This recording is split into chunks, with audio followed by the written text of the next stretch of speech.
கிறிஸ்துவுக்குள் அன்பான சகோதர சகோதரிகளை உங்களை பார்ப்பதற்கு மிகுந்த மகிழ்ச்சி. இந்த நாளிலும் நம்ம மனுஷங்களை பிரியப்படுத்துறதுக்காக எவ்வளவு காரியங்கள் செய்யணும். ஆனா ஆண்டவருக்கு பிரியன்னு சொல்லிட்டு வேதத்துல நிறைய இடத்துல இருக்கு. அதுல ஒரு சில காரியங்கள் இன்னைக்கு பார்க்கலாம்.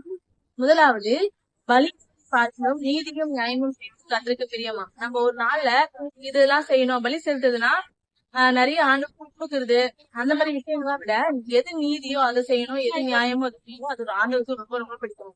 ரெண்டாவது, உற்சாகமாய் கொடுக்கறது கர்த்தருக்கு பிரியமா இருந்தாங்க. நம்ம ஆண்டவருக்குன்னு கொடுக்கறதுல விக்கிரமாயும் கட்டாயமாயும் கொடுக்காம உற்சாகமா நம்ம வந்து ஆண்டவருக்கு ரொம்ப பிரியமா இருக்காங்க. மூன்றாவதாக, துன்மார்க்கர் மறிப்பது எனக்கு பிரியமில்ல. அவன் வந்து அந்த தப்பை விட்டு விலகி மனம் திரும்புவதுதான் எனக்கு பிரியம் சொல்றாரு. இந்த நாளை எவ்வளவு துன்மார்க்கத்தனமா எவ்வளவு ஜனங்கள் வாழ்ந்துட்டு இருக்காங்க. அவங்க எல்லாம் மறிக்கிறது ஆண்டவருக்கு பிரியமே இல்லையா. அவங்க எல்லாம் துன்மார்க்கர்கள்.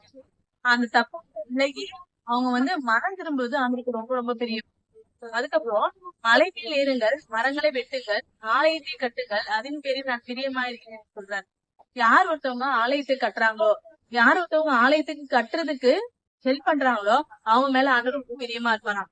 நம்ம ஆண்டவர் பிரியமானதெல்லாம் செய்யும் போது எதெல்லாம் பிரியமோ அதெல்லாம் ஆண்டவர் நிச்சயமா சொல்லுவாரு. கர்த்தர் தமிழ் வார்த்தையை ஆசீர்வதிப்பாராக.